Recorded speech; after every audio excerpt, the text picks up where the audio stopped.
인생은 끊임없이 도피하는, 도망하는 존재인 것 같습니다. 회귀하는 존재가 아니라 도망가는 존재입니다. 언젠가 도망자라는 영화가 있었는데, 도망자는 피할 곳이 없다는 것이 그 주제입니다. 불량 학생은 선생으로부터 도망가고 불효자식은 부모로부터 도망갑니다. 범죄한 시민은 그 사회로부터 도망가고 죄인은 하나님으로부터 도망갑니다. 어떤 부부를 보면 아내는 남편으로부터 도망가고 남편은 아내로부터 끊임없이 도망가는 분들도 있습니다. 어떤 사람들은 국가로부터 조국으로부터 도망을 가는 사람도 있고, 어떤 사람은 회사로부터 다니면서도 끊임없이 마음은 도망가고 있는 사람들도 있습니다. 로마서 3장 23절에 보면은 모든 사람이 죄를 범하였음에 하나님께 영광에 이르지 못하다니, 우리는 하나님의 그 영광과 하나님의 품이 좋은 줄 알면서도 이상하게 자꾸 하나님을 피하려고 합니다. 여러분은 혹시 마음속으로 누구른가로부터 도망가고 있지는 않습니까?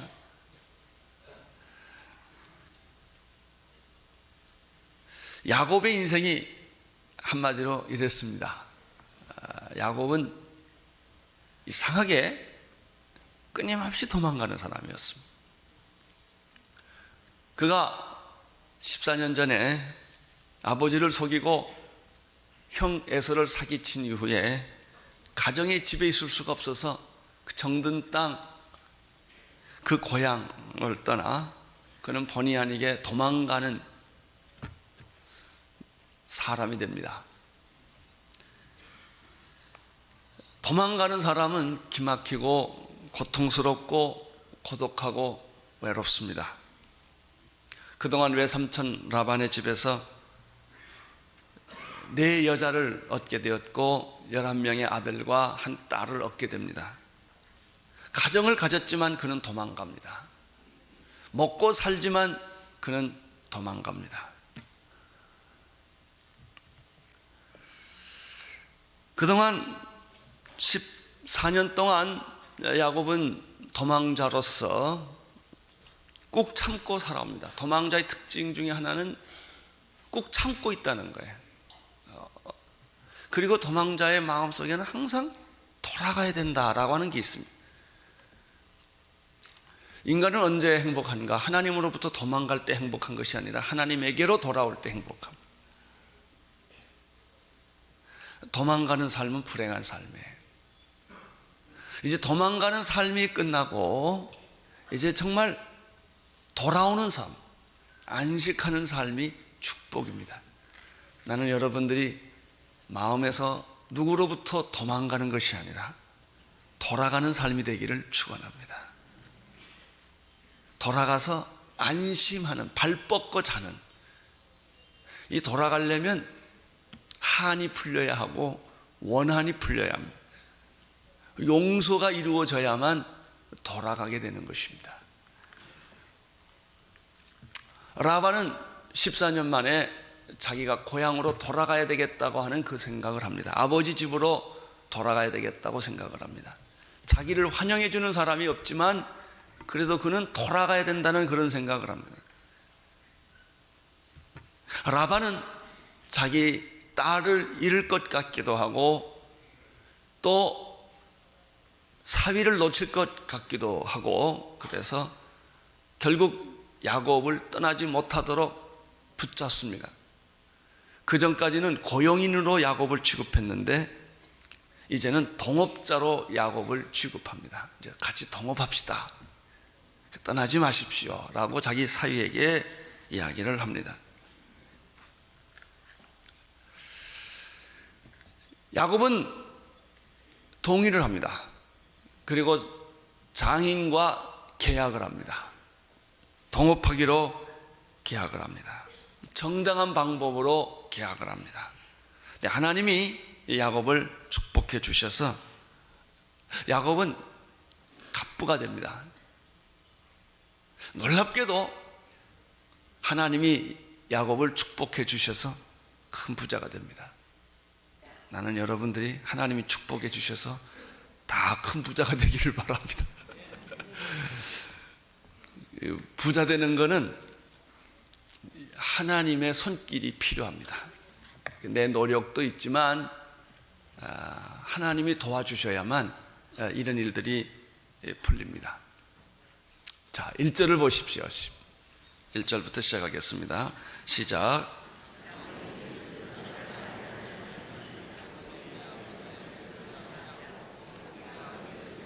자, 큰 소리로 다시 한번 읽읍시다. 시작.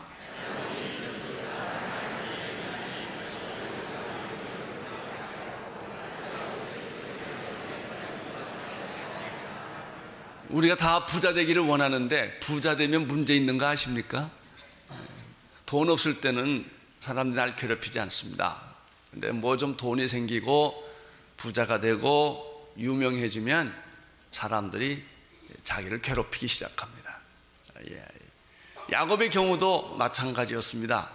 야곱이 돈이 없는 그런 고용인의 입장에 있었을 때는 아무 문제가 없는데 하나님이 축복해 주셔서 야곱이 소유가 생기고 또 돈이 좀 생기니까 문제가 자꾸 생깁니다. 어디서부터 문제가 생기는가? 여러분, 문제는 언제나 제일 가까운 데서부터 생긴다는 사실을 기억하십시오. 라반의 아들들이 자기 삼촌을 보니까 자꾸 돈을 벌어요. 부자가 되는데 이상하게 아버지 양은 비실비실하고 야곱의 양은 아주 실하고 튼튼한 것만 골라. 죽는 건 다 라반의 양이고 살아나는 것은 다 야곱의 양인 것을 보면서 그 라반의 아들들이 시험 들기 시작합니다. 그 얘기가 1절입니다. 야곱이 가만 들어보니까 그 라반의 아들들에서부터 원망과 불평소리가 자꾸 이게 새 나오는 거예요. 어떤 불평이냐면 야곱이 우리 아버지 양 다 뺏어갔다, 이제 이런 말이 자꾸 들리는 것입니다.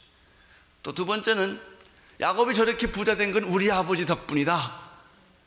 정당한 계약을 맺었고 정당한 방법으로 야곱이 재산을 얻었음에도 불구하고 뺏긴 사람들은 그렇게 생각합니다. 다 내 것 뺏어갔다, 이렇게 생각을 하는 것입니다. 뭔가 다른 잘못된 방법으로 내 걸 다 착취해 갔다, 이렇게 생각하는 것입니다. 야곱의 경우에 있어서는 굉장히 이것이 억울한 소리입니다. 특별히 어린 사람한테 그런 얘기 듣는 것은 참던 것마저 다 폭발할 수밖에 없는 그런 자극을 야곱에게 줍니다. 더구나 야곱은 외지인으로서 남의 집 와서 살면서 그래도 라반의 집에서는 야곱이 약간 사기성도 있고 욕심도 있고 야망도 있지만요, 그래도 야곱은 굉장히 성실하게 최선을 다해서 살았던 사람이에요. 특별히 정직하게 살았던 사람들이 이런 말 들으면 못 참습니다. 나는 정직하게 돈을 벌었는데 그거 다 편법으로 번 거고 사기쳐 번 거고 도둑질해 본 것이다, 이렇게 사람들이 말하면 굉장히 분하고 억울한 것이 있습니다. 지금 야곱이 그런 마음이 지금 생긴 거예요. 그런데 그건 라반의 아들들이니까, 애들이니까 뭘 몰라서 철없어서 그런가 보다 하고 참았는데 2절을 보니까 야곱이 못 참을 이유가 하나 더 생겼습니다. 2절을 보십시오. 시작.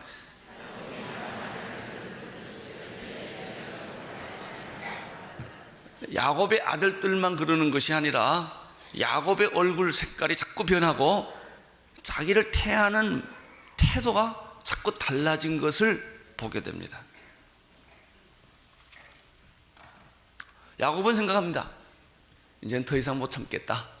돈도 좋고 뭐 재물도 다 좋지만 난 간다, 떠난다, 이렇게 야곱이 마음을 먹습니다. 라반과 야곱과의 관계는 사랑과 존경의 관계가 아니라 의심과 피차 간에 서로 경멸하는 관계라고 하는 사실을 여기서 볼 수가 있습니다. 이런 생각을 하고 있던 차에 야곱에게 결정적으로 이 집을 떠나야 되겠다라고 생각하게 된 계기가 있습니다. 3절입니다. 3절 시작. 여호와께서 야곱에게 이르되 내 조상의 땅 내 족속으로 돌아가라. 내가 너와 함께 있으리라. 결정적으로 야곱이 마음먹은 것은 하나님께서 이렇게 흔들리고 있는 야곱에게 개입해서 말씀하셨기 때문입니다. 그것은 하나님이 이렇게 와서 말씀하십니다. 내 조상 땅 내 족속에게로 돌아가라. 나는 너와 함께 있으리라. 이런 말씀을 들은 것입니다. 그런데 여기서 우리가 왜 하나님이 이럴 때 오셔서 야곱을, 그 흔들리는 야곱을 막지를 않으시고 부채질 하시는 것일까? 여기 오늘 우리가 들어야 할 메시지가 있습니다. 하나님은 야곱을 사랑하셨는데 야곱이 허물이 많고 성격상으로 의심이 많고 또 자존심도 강하고 굉장히 야망이 많은 사람이에요. 다시 말하면 야곱은 사랑하기 참 어려운 남자입니다. 그런데 하나님이 이 남자를 참 사랑한다는 것, 이게 놀라운 것입니다. 하나님은 야곱을 버리지 않아요. 포기하지 않으세요. 야곱의 인격과 야곱의 인간 됨됨하고 상관없이 그를 사랑해요. 그래서 하나님은 베델에서 나타나셨지만 이때 또 나타나셔서 야곱에게 말합니다. 괜찮아. 그냥 떠나, 가. 네 집으로 가. 그렇게 하나님이 이야기를 해주시는 것입니다. 야곱은 인간적이고 굉장히 세속적이고 야망과 욕심이 많은 사람이었습니다. 근데 야곱을 보면요, 하나님을 섬기는데 하나님보다는 자기에게 더 관심이 많은 사람. 그리고 그 이삭과 아브라함은 그래도 하나님에 대한 생각이 많은 사람인데 야곱은 하나님에 대한 생각이 별로 없는 사람이에요. 이렇게 오랜 세월을 지난 동안 하나님하고 무슨 얘기가 없어요. 그리고 지 새끼, 지 부인, 그저 자기 재산, 여기에만 집중해서 사는 사람이에요. 놀라운 사실은 하나님이 이런 사람을 사랑한다는 거예요. 꼭 뭐 아멘 할렐루야 하고 뭐 열심히 하나님 믿는 사람만 사랑하는 게 아니고 이런 사람도 하나님은 포기하지 않고 사랑하신다고 하는 사실.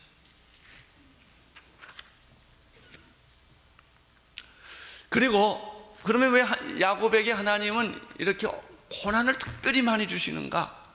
사랑하기 때문에.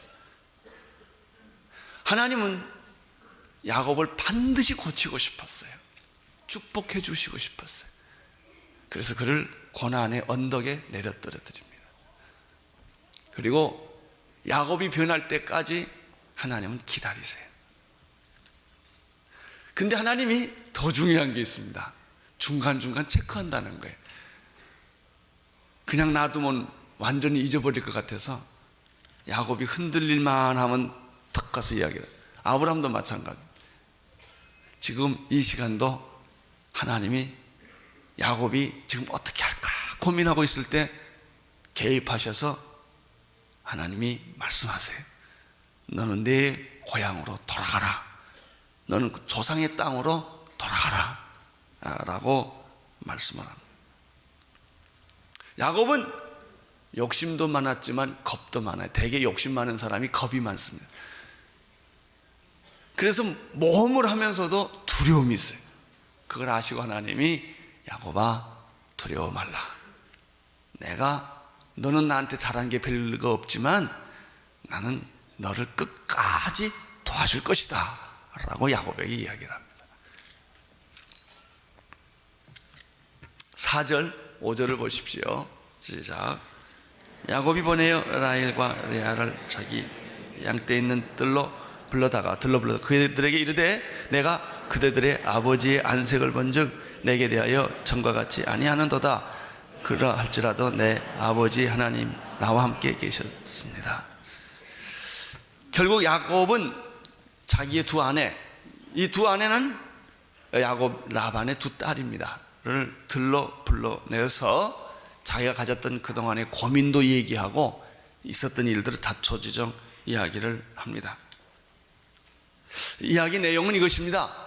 당신의 아버지가 나에 대한 태도가 달라졌어. 요즘 이상해. 말하는 것도 이상하고 얼굴색도 이상하니까 참 내가 괴롭다. 사위로서 괴롭다. 이런 얘기를 합니다. 그리고 그래서 내가 이 집을 이제 뭐 돈도 좋고 계약도 다 좋지만 떠나야 되겠다라고 말을 합니다. 그리고 계속해서 말합니다. 그런데 하나님께서 그걸 동의해 주셨다. 하나님이 나에게 두려워 말라, 내가 너와 함께 있을 것이다 라고 하고 말씀해 주셨다는 것을 두 여자에게 얘기를 합니다. 야곱과 달리 두 여자의 입장은 좀 다릅니다. 그래도 자기 아버지입니다.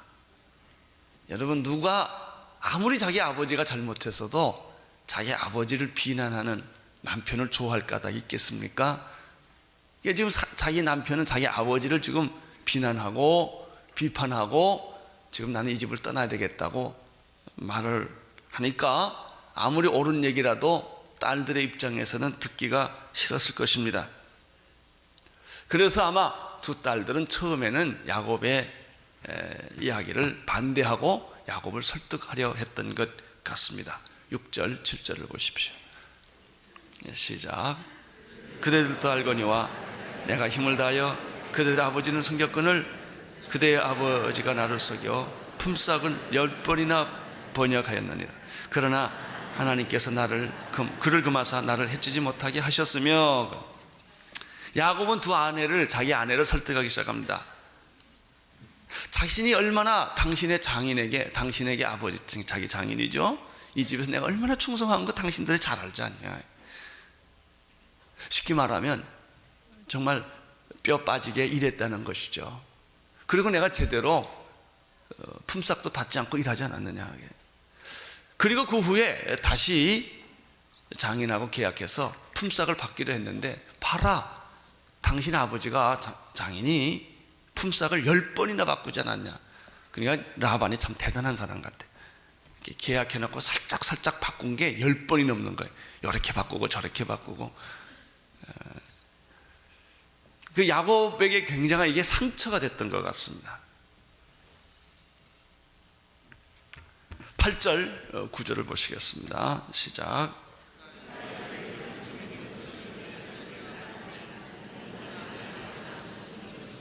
또 얼룩무늬 있는 것이 내 싹이 되리라면 온영 때에 남은 것이 얼룩무늬 있을 것이며 하나님이 이같이 그대의 아버지 음성 주셨느니라. 비록 라반은 장인의 위치와 장인의 힘을 가지고 이리저리 야곱을 농락을 했습니다. 근데 여기서 우리가 참 재밌는 사실 하나 배우는 것은 남을 속이는 자는 속임을 당한다는 거예요. 그래서 처음부터 남을 속이지 마십시오. 사기를 친 사람은 꼭 사기당하게 돼 있고요, 남에게 강제로 무엇을 뺏는 사람은 그 사람도 언젠가 강제로 자기 것을 뺏기게 돼 있습니다. 어떻게 라반하고 야곱하고 둘이 만났는지 참 모르겠어요. 둘 다 비슷한 성격을 가진 사람입니다. 그래서 성격 못된 사람은 꼭 성격 못된 사람 만난다는 거 아십시오. 순하면 순한 사람 만나고요, 그렇습니다. 인생을 곱게 살면 곱게 되고요, 험하게 살면 험하게 됩니다. 야곱이 그 많은 사람 중에서 이런 분을 장인으로 만나게 된 거예요. 그런데 그런 인간의 연약함, 인간의 한계, 인간의 부족함에도 불구하고 하나님은 우리에게 나타나셔서 새로운 길, 축복의 길, 은혜의 길을 열어주신다는데 소망이 있습니다. 오늘 여기 보니까 라반이 품삯을 10번이나 바뀌는 대로 하나님은 또 다른 방법으로 손해본 만큼 이익을 줍니다. 여러분 그거 아세요? 여기서 손해보면 저기서 이익 나는 거. 그래서 하나님을 위해서 손해보는 거 걱정하지 마세요. 당신이 하나님을 위해서 손해보면 다른 데서 꼭 이득을 보게 되어 있습니다. 하나님이 이상하게 양들의 마음에도 감동을 주시사 하나님께서 순양의 마음에 감동을 많이 주었어요. 특별히. 그래서 얼룩무늬, 점 있는 거 이런 새끼만 낳도록 그렇게 만들어 주셨다는 거예요. 그 얘기가 지금 8절 9절에 있습니다. 자연선리 속에 나타난 하나님의 기적입니다. 하나님의 축복이라는 것은 안 되는 것 같으나 되고 없는 것 같으나 있고 그렇습니다. 뭐 내가 꼭 훌륭하고 착하고 정직해서만 주는 게 아니에요. 하나님이 축복할 자를 축복하시는 거예요. 하나님이 기름 부으실 자를 기름 부어 주시는 분이 하나님이세요. 여러분, 여러분의 자식이 꼭 잘해서 사랑합니까? 점수를 잘 맞아서 부모님이 사랑합니까? 여러분의 자식이 거짓말 안 하고 인격적으로 훌륭하니까 사랑합니까? 그렇지 않아요. 조금 자식이 거짓말해도, 좀 공부를 못해도, 좀 아버지 성격에 맞지 않아서 맨날 아버지가 어머니가 화를 내도 그래도 그 자식 포기하지 않고 끝까지 사랑하는 게 부모의 마음인 것처럼 하나님은 여러분을 그렇게 사랑하시는 줄로 믿습니다. 안심하시기를 바랍니다. 좀 성격이 못돼도 안심하시고요, 약간 사기성이 있어도 안심하시고요, 교회 어쩌다 많이 빠져도 안심하십시오. 뭐 그렇다고 하나님이 벌을 내리고 저주하시고 이러지 않으세요. 하나님의 기본적인 그 톤, 기본적인 생각은 여러분 사랑한다는 거예요. 여러분이 잘못되면 어떡하냐? 버리지 않고 고쳐서 사랑합니다. 기다려서 사랑하시고 혼내서라도 반드시 여러분을 자기 품 안에 안으시고 믿음의 조상으로 만드시고 축복의 사람으로 만들어 주신다는 사실을 우리는 여기서 보게 되는 것이죠. 10절, 11절, 12절, 13절까지 쭉 읽겠습니다. 시작.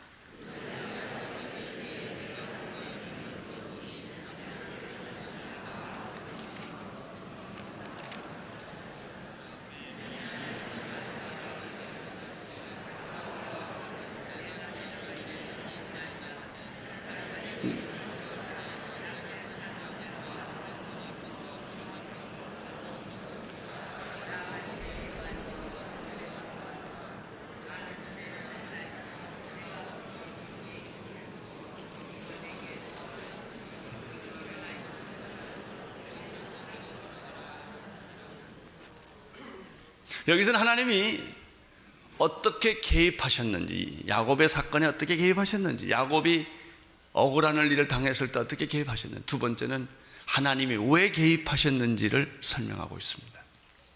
하나님의 개입하는 방법은 이것입니다. 자연 선미 속에 하나님은 기적을 일으키신다. 순리대로 따지면 될 일이 하나도 없어요. 자연 법칙으로 보면 될 일이 하나도 없습니다. 우리가 병 나을 길도 없고 성공할 길도 없고 살아날 길도 없습니다. 죽어야 되고 망해야 되고 그냥 끝난 거예요. 그런데 하나님이 이상하게 개입하십니다. 이분이 하나님이십니다. 나는 여러분의 생애 속에 하나님이 개입하시는 줄로 믿습니다. 그래서요, 손해볼 때 겁내지 마세요. 누구한테 사기당할 때, 손해볼 때 그걸 가지고 원망하고 불평하고 속상하고 소리 지르면 아무것도 없어요. 아멘 할렐루야 하고 보통 뭔가 뜻이 있겠지, 이렇게 순진하게 믿고 순하게 가세요. 순하게. 그리고 또 하나님 앞에서 아멘, 그리고 또 가보세요. 그러면 다른 데서 보상이 옵니다. 내가 망하는 길이 축복의 시작일 수 있어요. 하나님의 방법은 참 신비스럽고 놀라운 거예요. 단 중요한 게 하나 있어요. 하나님과 여러분의 관계가 끊어지지 않아야 돼요. 여러분이 손해보고 억울한 일을 당하고 오해를 당하고 억울한 일을 당하고 누명을 쓸 때도 그냥 아멘 할렐루야 그리고 그냥 가세요. 그러면 하나님이 이상한 사람 보내주시고 하나님이 이상한 역사를 만들어 주시고 생각지도 못한 일들을 만들어 주시는 것입니다. 자기 꾀에 자기가 넘어갑니다. 자기가 만든 길은 다 망하게 되어 있어요. 하나님이 만들어 놓은 길은 다 흥하게 되어 있어요. 이 하나님이 하시는 방법입니다. 하나님은 오늘 이 말씀을 보면 짐승들의 마음을 감동시켜 주셔서 수컷이 암컷을 탈 때 골라서 타겠다 다 만들어 주세요. 이게 성경이 그렇게 되어 있습니다. 야곱아 하기로 내가 대답하기 여기 있나이다 가라사대 내 눈을 보라 그랬어요. 양떼를 탄 순양도 다 얼룩무늬 있는 것, 점 있는 것, 아롱진 것이니라. 라반이 내게 행한 것을 내가 보았다. 그러면서 이렇게 말하면 나는 베델의 하나님이다. 내가 거기서 기둥에 기름을 붓고 거기서 내게 서원하였으니 지금 일어나 이것을 떠나라. 내 출생지로 너는 돌아가야 하느니라. 하나님의 말씀입니다.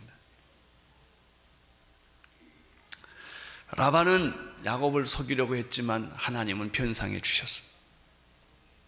라반은 야곱에게 손해를 끼쳤지만 하나님은 야곱을 축복해 주셨습니다. 그래서요, 축복받는 사람은 이래도 축복받고 저래도 축복받습니다.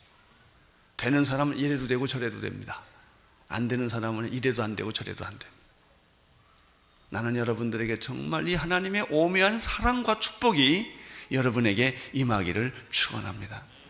그래서요, 우리가 하나님께 드리는 기도 가운데 최고의 기도가 주여 나를 불쌍히 여기소서입니다. 주여 나를 그저 내 행한 대로 갚으시옵소서 그러면 난 죽게 돼 있으니까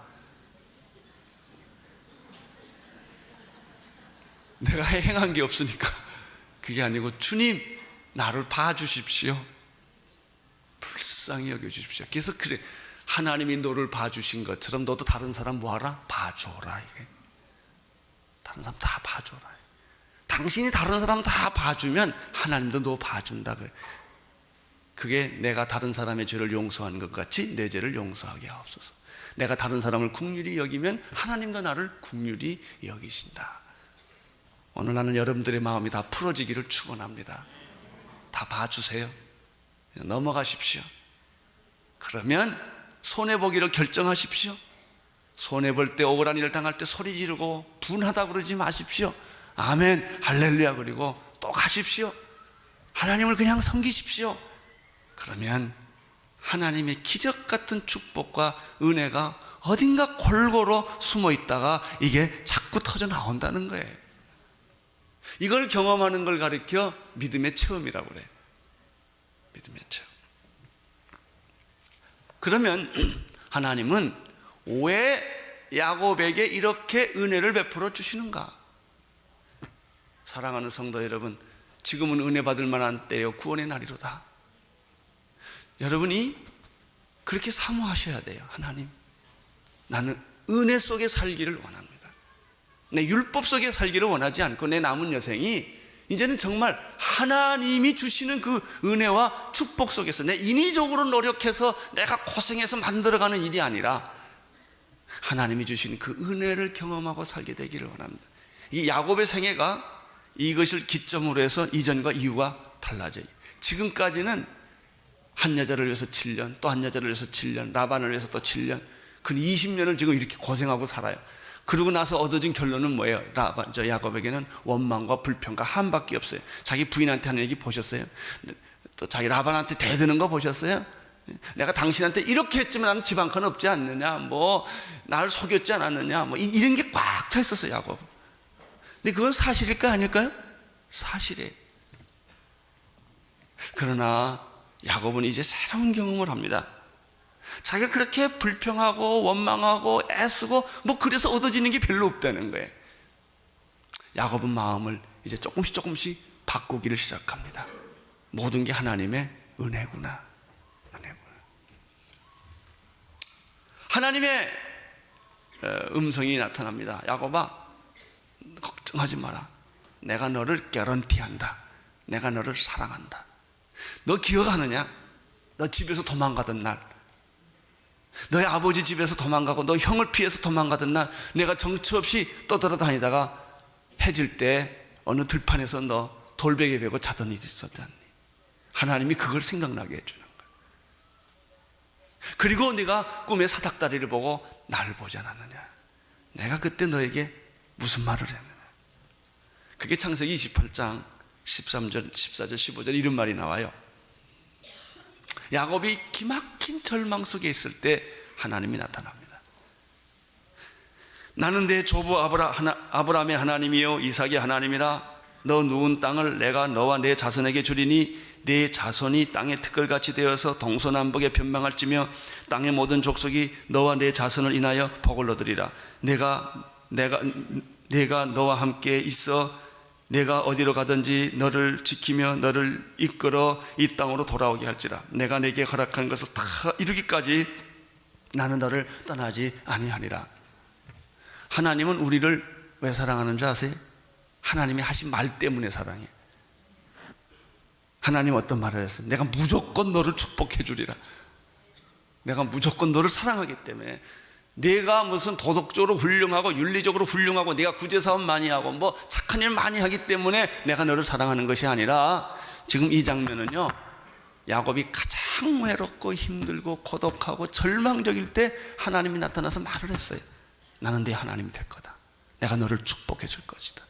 내가 너를 떠나지 않을 것이다. 너는 여기 다시 돌아와서 나를 섬기게 될 것이다. 이렇게 하셨어요. 그래요. 여러분 기억하십시오. 하나님이 당신을 사랑한 까닭은 하나님의 사랑 때문에, 하나님 자신 때문에 하나님은 우리를 사랑하세요. 우리는 사랑받기 위해 태어난 사람들이에요. 여러분의 과거의 출생이 어떻든 본처의 자식이건 첩의 자식이건, 여러분이 뭐 어떤 가문에 태어났건 어떤 색깔을 가지고 태어났건 그런 것은 중요하지 않단 말이죠. 하나님은 그런 것을 하나도 묻지 않으세요. 그리고 나는 너를 사랑하기로 결정했다. 내가 너를 축복해 줄 것이다 라고 말합니다. 그리고 또 한 가지가 있어요. 이것만 있는 거 아니에요. 또 한 가지가 있는데, 하나님이 야곱에게 또 한 가지 말해준 건, 바로 그때 하나님이 이렇게 말할 때 야곱이 소스라치게 놀라가지고 꿈에서 깹니다. 그리고 베개에 베었던 돌베개를 들어서 기둥을 삼고 거기다가 기름을 붓습니다. 그리고 세 가지 서원을 합니다. 첫째는 정말 하나님이 지금 꿈에서 말씀하신 이 말씀이 정말 사실대로 이루어지면 나는 세 가지를 약속하겠습니다. 첫째는 하나님은 내 하나님 될 것입니다. 이 말은 뭐냐면 내가 평생에 하나님을 섬길 것입니다. 두 번째, 여기 세운 이 돌기둥이 하나님의 집이 될 것입니다. 세 번째, 정말 하나님이 날 축복해 주시면 당신이 나에게 축복해 준 것에서 11조는 반드시 낼 겁니다. 이렇게 세 가지 소원을 합니다. 우리는 여기서 두 가지 사실을 정리할 수 있습니다. 첫째, 하나님은 자기의 약속을 반드시 지키신다는 것입니다. 그 약속은 십자가에서 이루어졌습니다. 하나님이 세상을 이처럼 사랑하사 독생자를 주셨으니 이는 저를 믿는 자마다 멸망치 않고 영생을 얻게 하려 하십니다. 여러분, 바로 여러분이 그 약속의 주인공입니다. 여러분이 축복의 주인공입니다.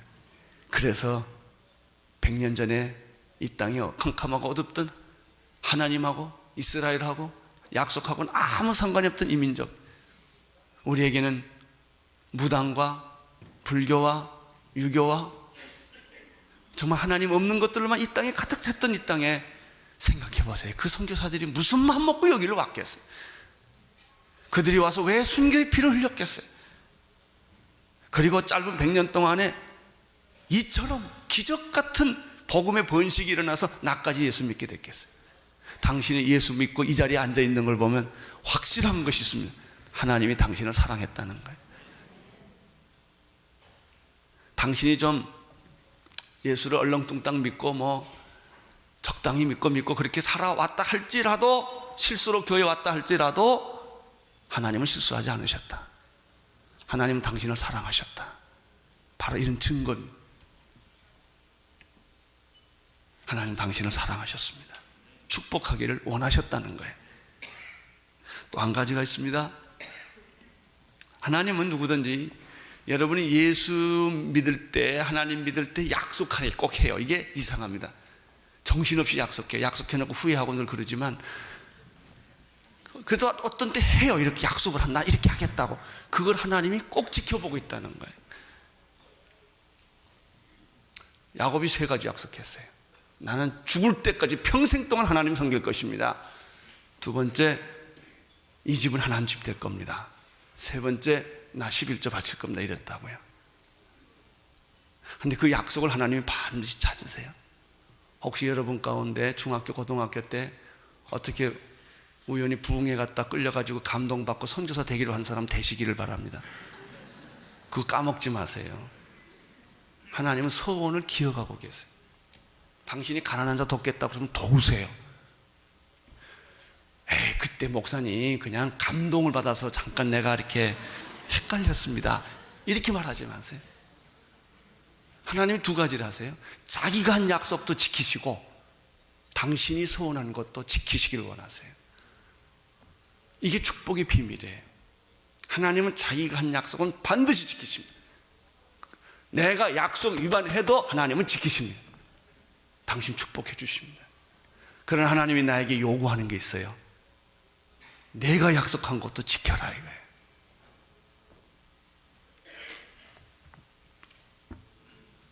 나는 오늘 이 시간에 이 아침에 2가지를 여러분에게 질문하고 싶습니다. 이것은요, 오늘 당장 해답 안 해도 좋아요. 그러나 이달 지나기 전까지는 꼭 하셔야 돼요. 새해 오기 전에. 하나님께서 여러분에게 약속해 준 것은 무엇입니까? 그것은 반드시 이룰 것입니다. 근데 하나님이 내게 주신 약속은 어떻게 나타나요? 내 기도로 나타나요. 하나님이 용조야 나는 너에게 이렇게 나타나는 게 아니라 하나님이 주신 약속을 내가 내 입으로 기도하고 있어요. 자기 기도를 잘 들어보십시오. 그러면 그 안에 하나님의 약속이 있습니다. 내가 어렵고 힘들고 고통스러울 때 나는 하나님께 나가서 새벽 기도도 하고 산 기도도 가고 금식 기도도 하고 기도를 해요. 내가 힘들고 어려울 때. 그리고 그때는 눈물을 흘리며 기도합니다. 무슨 기도인가를. 언제나 눈을 뜨면 후회하지만 아무튼 기도합니다. 이렇게. 자기도 모르는 소리를 막 합니다. 이렇게. 이게 모르는 소리가 아니라는 거예요. 하나님의 음성은 당신이 하는 기도 안에 있어요. 그걸 회상하세요. 당신이 요즘 무슨 기도하고 돌아다녔냐 이게. 그게 다 이루어질 줄로 믿습니다. 이것이 하나님의 약속이기 때문에 그런 것입니다. 그래서 너는 내게 부르짖으라. 그러면 내가 내게 크고 비밀한 것을 알려주리라 그랬어요. 생각해 보세요. 길 걸어가는데 바오라 바오라. 사람들이 이런 걸 사무해라 사무해라. 어떤 분이 그랬다고 그러잖아요. 또 하나님 음성 듣는 데니까 자기도 듣고 싶어가지고 애들 다 학교 보내고 남편 출근시키고 낮에 조용히 기도하는데 들리더래요. 한참 들어보니까 옆집에 있는 라디오 소리를 아니에요. 하나님의 음성은 여러분의 기도 안에 있어요. 그리고 자기가 말을 해요. 자기가. 하나님 우리 교회에 대한 예언은 가끔 설교자의 말을 통해 나와요. 참 이상한 거예요.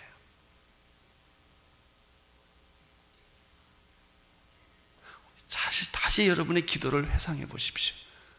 내가 무슨 기도를 했나? 가끔 하나님 우리 자식 아들을 민족의 모세로 삼아 이런 기도를 막 자기가 해요. 이렇게 자기 아들을 자기가 그렇게 축복해요. 기도하면서.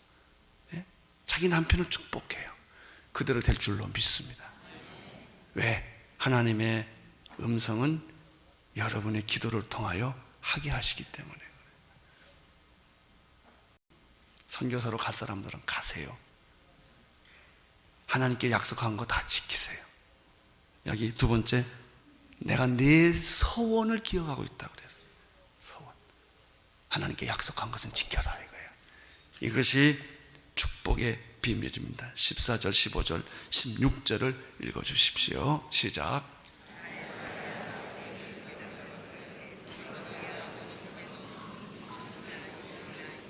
아버지가 우리를 팔고 우리 돈을 다 먹었으니 아버지가 우리를 외인으로 여기는 것이 아니라 하나님이 우리 아버지에게서 취하면 재물을 우리와 우리 자식의 것이니 이제는 하나님이 당신에게 이르시면 다 주니라. 드디어 라헬과 레아가 설득을 당합니다.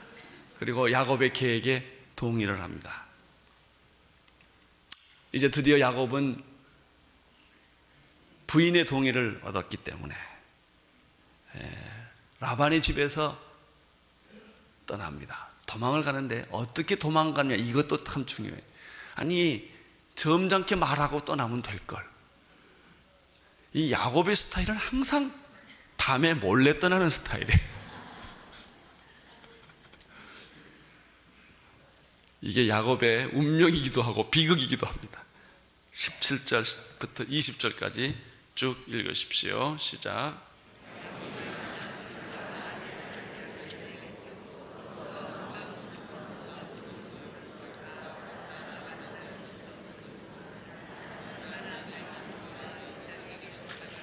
때 라반이